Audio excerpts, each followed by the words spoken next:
சீரியல்களின் full எபிசோடுகளை Sun டிவியில் ஒளிபரப்பான உடனே எக்ஸ்க்ளூசிவாக சன் நெக்ஸ்டில் மட்டும் ஃப்ரீயா பாருங்கள். அங்கே ஒரு டிராமா பண்ணி முடிச்சிட்டு தான் இங்க வந்திருக்கோம். இது 2வது பாகம்.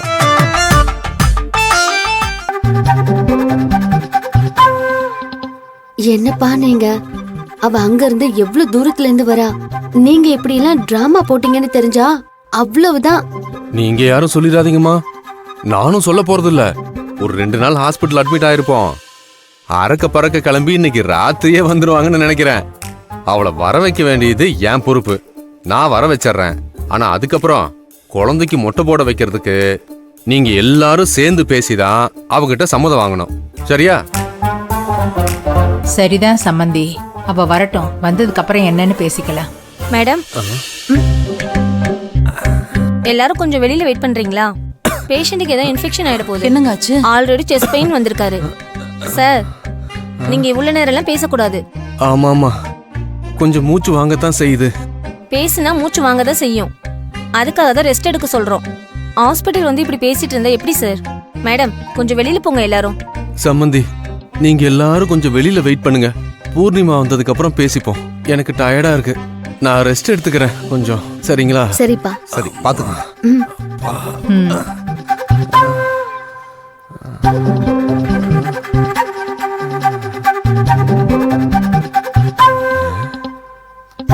எப்படியா நடிப்பு? ஓகே தான்.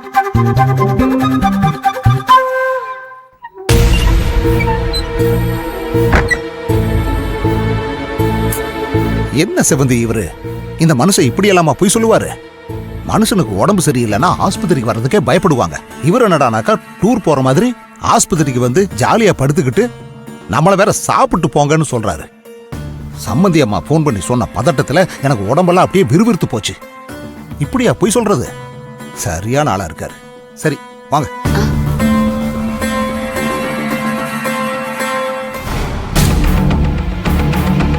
செவந்தி, என்னாச்சு செவந்தி? திடீர்னு ஹாஸ்பிடல் கிளம்பி போயிட்ட. யாருக்கு உடம்பு சரியில்லை? அதை ஏன் கேக்குறீங்க அண்ணி? பூர்ணிமாவை இங்க வர வைக்கிறதுக்கு ஆளுக்கு என்னென்னமோ கஷ்டப்படுறாங்க. அப்ப பூர்ணிமா இங்க வராளா? எப்படி அண்ணி இங்க வராம இருக்க முடியும்? பூர்ணிமாவோட அப்பா தான் ஹாஸ்பிட்டல்ல அட்மிட் ஆயிருக்காரு. அவரை பாக்குறதுக்கு கன்ஃபார்மா வந்துதான் தீரணும். பூர்ணிமா அப்பா ஹாஸ்பிட்டல் அட்மிட் ஆயிருக்காரா? என்ன ஆச்சு? அண்ணி, ஒன்னும் ஆகல. அப்பா நல்லாதான் இருக்காரு. என் குழந்தைக்கு மொட்டை போடணும்னு பூர்ணிமாவை வர சொன்னல. நேத்து மாமாவும் அத்தையும் பூர்ணிமாவோட அப்பா அம்மா கிட்ட பேசியிருக்காங்க.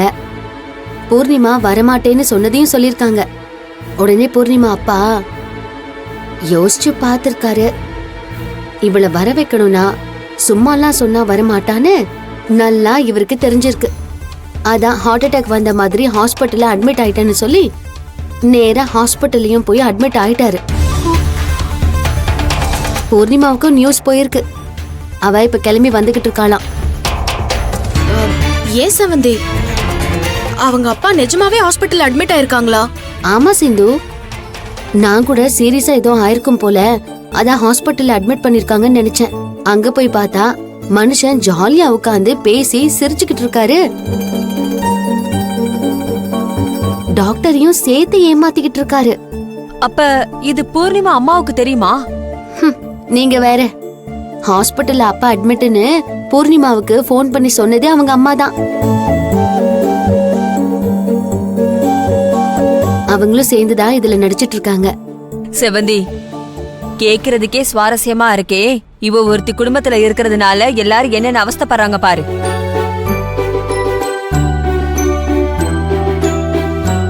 எக்ஸ்கியூஸ் மீ, உள்ள வரலாமா? வாங்க சார். என்ன வேணும்?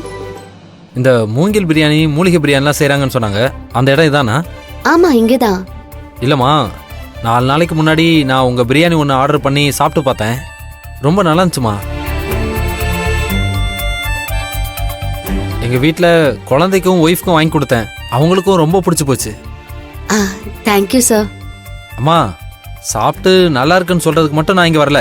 நான் ஒரு கன்ஸ்ட்ரக்ஷன் கம்பெனியை ரன் பண்ணிட்டு இருக்கேன். எனக்கு கீழே வெளியூர்காரவங்க கூட நிறைய பேர் வேலை செய்கிறாங்க. நல்ல ஆளுங்க, கடின உழைப்பாளிங்க. அப்புறம் என்ன வேலை சொன்னாலும் செய்வாங்க. வழக்கமாக அவங்களுக்கு வேற ஒரு இடத்துல இருந்தா பிரியாணி வாங்கி கொடுத்துட்டு இருக்கேன். வேலை செய்கிறவங்களுக்கு நல்ல சாப்பாடு வாங்கி கொடுத்தா இன்னும் சந்தோஷமாக வேலை செய்வாங்கல்ல. என் பொண்ணு தான் உங்கள் பிரியாணி சாப்பிட்டு பார்த்துட்டு இதே பிரியாணியை வேலை பார்க்குறவங்களுக்கு வாங்கி கொடுங்கப்பான்னு சொன்னா. பொண்ணே சொன்னதுக்கப்புறம் செய்யாமல் இருக்க முடியுமாமா? அதான் யார் என்னன்னு தேடி பிடிச்சி இங்கே வந்துட்டேன்.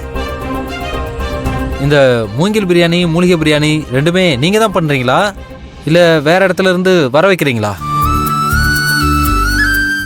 ஐயோ சார், நாங்கெல்லாம் சேர்ந்து தான் பண்ணி கொடுத்துட்டு இருக்கோம். இவங்க மூலிகை பிரியாணியோட எக்ஸ்பர்ட். வணக்கம்மா. எங்க பாட்டி ஒரு ரெசிபி கொடுத்தாங்க. அந்த ரெசிபி படி நாங்கெல்லாம் சேர்ந்து மூங்கில் பிரியாணி பண்ணிட்டு இருக்கோம். மத்தபடி ரெண்டுமே இங்க இருந்து தான் தயாராகுது. ரொம்ப சந்தோஷமா. உள்ள வரும்போதே நல்ல வாசத்தை உணர முடிஞ்சது. அப்ப நாளையிலிருந்து என் கம்பெனிக்கு டெய்லி ஒரு 100 பிரியாணி கொடுத்துறீங்களா? 100ஆ?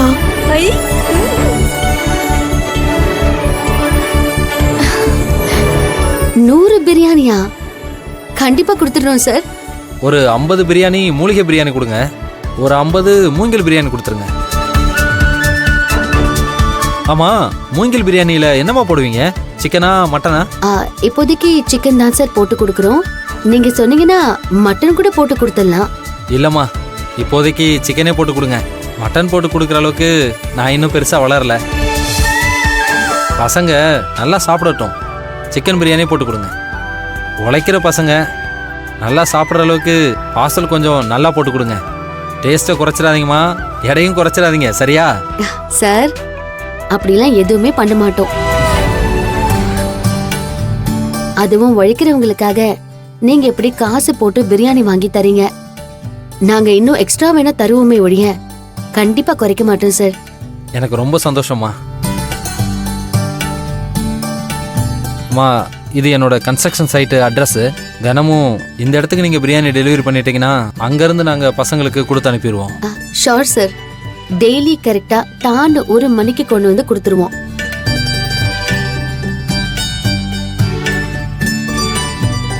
இந்தாங்கம்மா, இதுல 10,000 ரூபாய் இருக்கு. இதை அட்வான்ஸா வச்சுக்கோங்க.